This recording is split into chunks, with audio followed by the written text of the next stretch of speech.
قرآن پاک کی اہم ترین صورتوں میں سے ہے. اسے ہر جمعہ پڑھنے کی تاکید ہے. جو شخص اسے ہر جمعہ کے روز پڑھے اس کے بارے میں نبی صلی اللہ علیہ وسلم نے فرمایا کہ جو جمعہ کے دن اس کی تلاوت کرے گا تو آئندہ جمعے تک اس کے لیے ایک خاص نور کی روشنی رہے گی، یعنی اللہ تعالیٰ اسے اپنی طرف سے ایک خاص روشنی عطا کریں گے. اسی طرح اس کی ابتدائی 10 آیات اور آخری 10 آیات کی فضیلت احادیث میں بیان ہوئی ہے کہ جو ان کو یاد کرے گا اور پڑھے گا وہ فتنہ دجال سے محفوظ رہے گا. تو اس کے لیے ہم یہ کر سکتے ہیں کہ ابتدائی 10 آیات کو بھی زبانی یاد کر لیا جائے اور آخری کو بھی.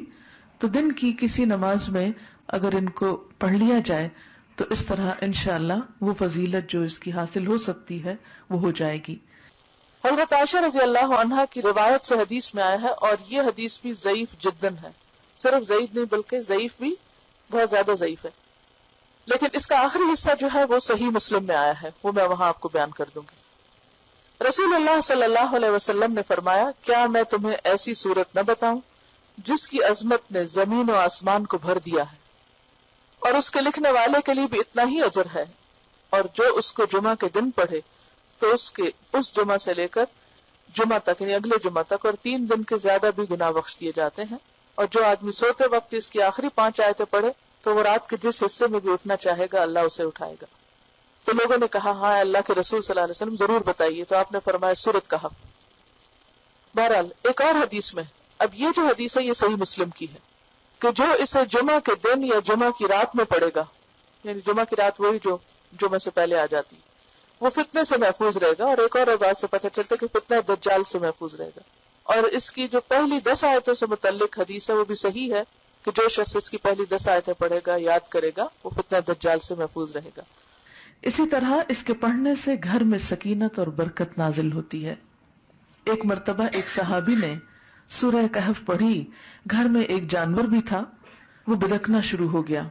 انہوں نے غور سے دیکھا کہ کیا بات ہے، یعنی میں قرآن پڑھ رہا ہوں اور قرآن پڑھنے سے تو ظاہر ہے سکون نازل ہوتا ہے، یہ جانور کو کیا ہو گیا جو اچھل کود کر رہا ہے. تو انہیں ایک بادل نظر آیا جس نے انہیں ڈھانپ رکھا تھا. صحابی نے اس واقعے کا ذکر حضور اکرم صلی اللہ علیہ وسلم سے کیا تو آپ صلی اللہ علیہ وسلم نے فرمایا، اسے پڑھا کرو، قرآن پڑھتے وقت سکینت نازل ہوتی ہے. ہمارے گھرانوں میں سکون کیوں نہیں رہا؟ اس میں بہت سی وجوہات میں سے ایک وجہ یہ بھی ہے کہ میوزک کی آوازیں تو دن رات بلند ہوتی ہیں لیکن قرآن کی تلاوت کی آواز کم ہی سنائی دیتی ہے. اس کے لیے میں یہ سجیسٹ کروں گی کہ ایک تو قرآن پاک کا کچھ نہ کچھ حصہ نماز فجر کے بعد بلند آواز سے تلاوت کیا کریں کہ آپ کے آس پاس کی چیزیں سنیں، آپ کے گھر کے افراد سنیں، در و دیوار سنیں، کیونکہ جہاں جہاں تک قرآن کی آواز جائے گی وہ سب چیزیں آپ کے حق میں گواہ بنے گی.